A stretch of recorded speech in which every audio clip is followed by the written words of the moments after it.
So we'll just listen with this lady for a little bit. would put this forward when clearly there's other more pressing issues Yeah. in public post-secondary education. Why on earth should A lot put of this those forward? people in But Occupy Wall Street, I know we they can come in speculate on that, from the universities but instead let's try and convince her from otherwise, the that maybe colleges and she stuff, can do right? the honorable thing Because their futures and at remove stake, these right? sections from the legislation on her own when we get to third reading of this bill. But since she hasn't been saying Quiet. that publicly, and she seems to have not been listening to what people are saying about this bill, about these particular sections of this bill, again reminding her and this House that the vast majority of this bill is great. Just wait. Fine. You've needed to see this legislation come forward. We're glad to see it come forward. Why on earth you'd stick these sections in it is beyond us. But I would like to take been meeting with people and yet hasn't been hearing what they say. And not only has she been meeting with people, but I know that she has received over 1,000 letters on this issue, people in opposition to the sections of this bill. And yet, here we are in this House.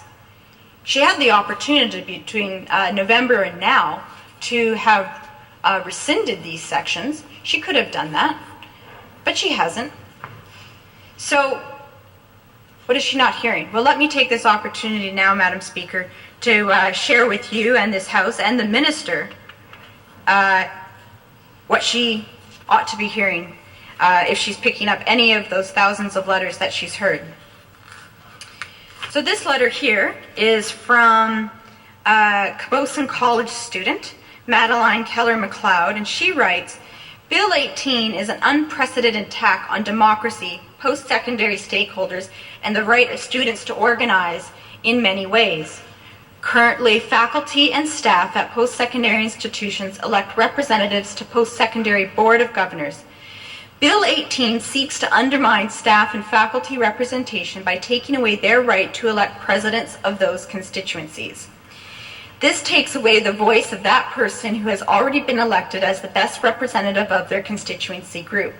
This is a direct attempt to get rid of the voices of the staff and faculty representative that often have the most experience and knowledge of the issues faced by both their constituency and how those issues affect students. That staff, students, and faculty would be expected to act only in the best interests of the institution is another attack on democracy. Bill 18 seeks to intimidate student, faculty, and staff representatives into no longer feeling into no longer feeling safe, representing the interests of the constituency which elected them. Bill 18 does not take away the right of stakeholders to democratically elect representatives, but instead legislates that constituency representatives may not represent those who elect them. Bill 18 again attacks democracy by leaving the decision of who may represent constituency groups not to members of those constituencies, but to the individual opinions of members of Board of Governors. While a constituency representative could very well believe they are representing both their constituency and the institution, if members of the Board of Governors disagree, they may vote to recommend to take away the voice of that constituency. Even if a constituency representative is representing the best interest of their constituency over the interest of the institution as a physical entity, that is their democratic right. Neither the BC government nor the Board of Governors appointees have the right to undermine the democratic rights of BC citizens. For example, the members of the Camosun College Board of Governors voted last year to cut 19 staff and faculty positions, and because it would save the college money, they believed this was in the best interest of the institution. However, from the point of view of a staff, faculty, or student, this is neither in the best interest of the constituency or the institution, as declining numbers of classes and the mounting pressure on teachers to overcrowd their classes ends up driving students to other institutions. Classes and programs are being cut every year, literally forcing students to leave Camosun and find another place to finish their educations, and this certainly is not the best interest of the institution. We cannot forget that students, faculty, and staff are the stakeholders in regards to post-secondary education. Most importantly, our Minister of Advanced Education should not forget this reality. Stakeholder voices need to be heard and respected. Okay, so Our we're at 5 opinions minutes need to here, be taken and after seriously, this, and our I don't know, concerns my need camera's to be getting low addressed. on Instead, battery again. Bill 18 threatens to take stakeholder voices away. I remember back in in an the aim day, to I don't intimidate remember what year it was, constituency maybe 4 or 5 years into ago. accepting the BC Liberals' agenda of cutting Gordon funding Campbell was in services power, year obviously, after year right? until Christy Clark's only been in one term, right? Are no And, longer able to you know, function. All of a As sudden, this is the path that magically, we are on, through thin air and as and a stroke of a stakeholder pen, representatives, not they BC Liberal created appointees, 7 seem to be the universities ones by fighting for changing the improvement of names of 7 post-secondary colleges. education in BC. It is And then it apparent was a big that Bill hoopla 18 in the is an news attack how, on those who you are know, willing the to BC fight Liberal for the best government interests of stakeholders, created of institutions, 7 and new of the health of our universities. society And, economy you know, if alike. you weren't really aware of what was Bill 18 going is an on, attempt to squash you know, take the the time to watch voices this that stuff are and, willing to you know, listen stand to up for what is the right. the blah, blah, blah, right? For what is You right. would have assumed The that, voices you know, who are willing he to actually admit built that 7 what universities. What the minister That's the way. calls our That's the way it made world-class you education feel like system what they is had actually accomplished. falling Like they apart. actually went out there If and, Bill 18 you know, and passes broke down the legislation, ground and it put will the be a cement in, and disaster you know, for and BC the post-secondary pilings and education. you know, and all that other stuff, right? And walls a and student. you know, just built a That is a whole student university. writing that. Only 7 of She's them. very concerned. But right that's not here what they in did. Victoria at Camosun They College. just, I don't There are know, many shuffled some voices, papers around and who are adding, renamed them seven many different people who are adding their institutions, voices and to, all of a sudden we had their 7 new opposition universities to Bill 18. in BC. And like I said, But Madam as you can Speaker, see, they have been you writing know, the minister. years later, And yet, 2012, the minister continues to move this students bill are still having a forward. difficult time, and it's an expensive adventure being a And, student, and you know, students are going into ignore debt the anywhere very from real 50,000 concerns to that are coming 100, from British you know, Columbians 100,000. all I think across my this son, province. once he's done with his, you And know, that is why teacher I'd like degree to- for I'm 5 taking years, this time will to be share with her, anywhere between those 70,000 to voices, $100,000 in their debt with the concerns, so government that just to there's go to no school so mistake he can become a that, teacher of some sort. their And you know, voices as a are mother, heard. all I can say is just, well, make sure, you know, This I'm, letter I here know that is from if for some reason you Brian can't get a teaching McGivney. job, He is a I know you can workshop find a job coordinator because you're, for the you know, a Fine big Arts guy, right? Department And you're at strong, Langston and College you know, in might not Vancouver, but be British what you Columbia. want, right? You might end up in some warehouse, but Premier just and make sure Minister, you pay I your am bill, writing you to express my your grave debt to concerns your over government, possible right? passage of Or Bill he's thinking of 18, maybe, the you know, Advanced going up Education into the Statutes interior Amendment and Act.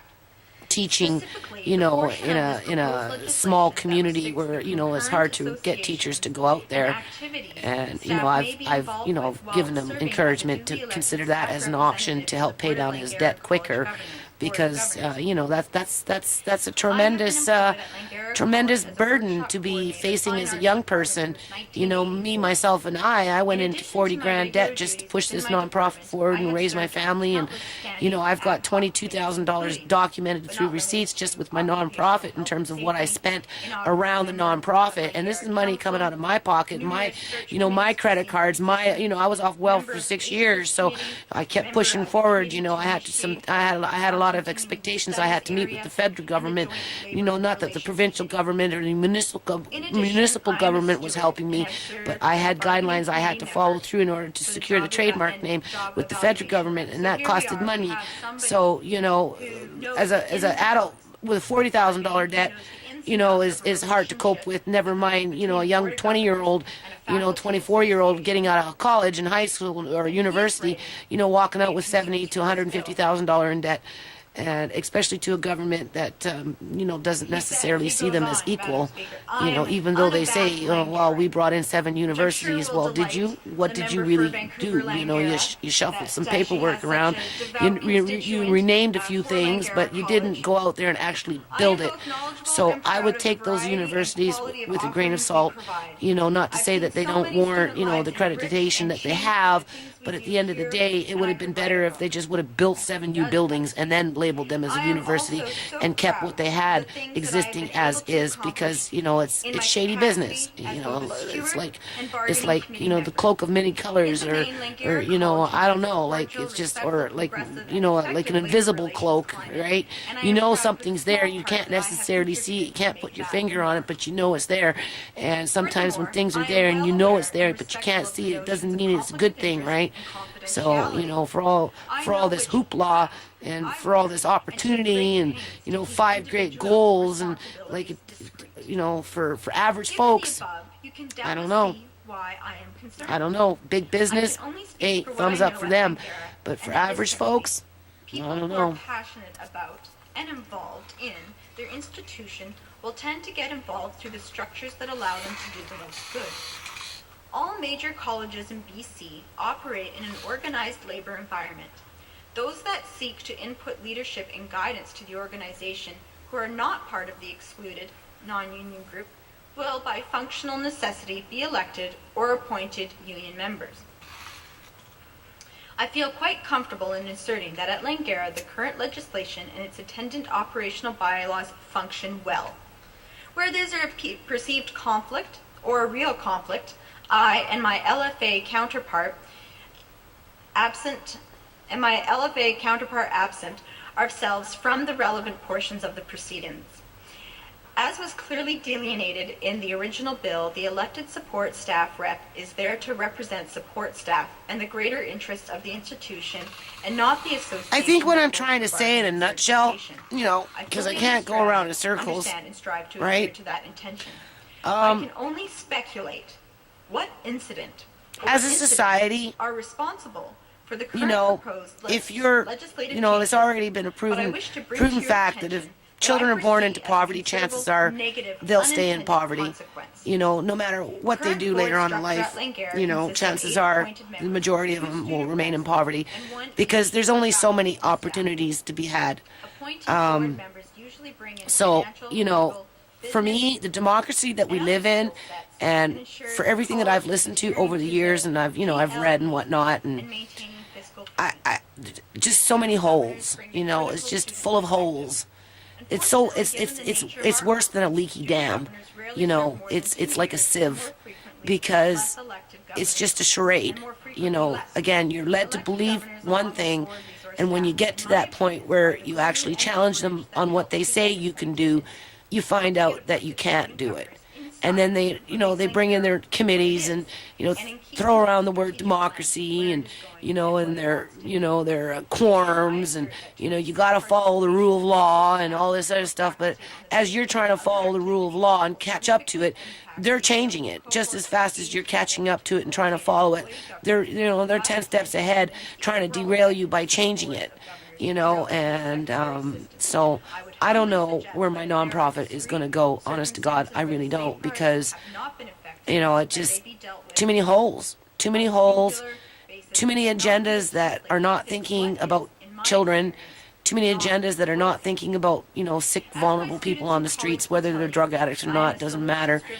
You know, too much profiling, you know, whether it's, you know, a character of a, you know, of an individual like a gangster, or whether it's racial profiling, or, you know, when they did the welfare reform, it was, you know, profiling on single mothers with children. You know, I got hit hard with that one, you know, because I was unable to go to work, so they just cut me off, and, you know, that was it. So, you know, you multiply that by thousands, hundreds of thousands of people, why they have 11 years and still running, I don't know, other than the numbers are skewed. You know, it goes back to Surrey. You know, really, who was the mayor's competitor? I wanted to run for mayor, but I don't have the resources to go out there, and, you know, I don't have the financial funds. I don't have the energy to, you know, people would vote for me. There's quite a few people out there that know me and like me and said they would vote for me if I ran for mayor. But, you know, I don't know. You know, I think I'd just do better as a mayor-ex because I have more freedom, you know. But to run against the actual mayor in my way, you know, she's got her core, you know, people that go out there and vote for her every time she runs, and if a trickle more come in and for her opponent, it doesn't add up. So anyway, time is up.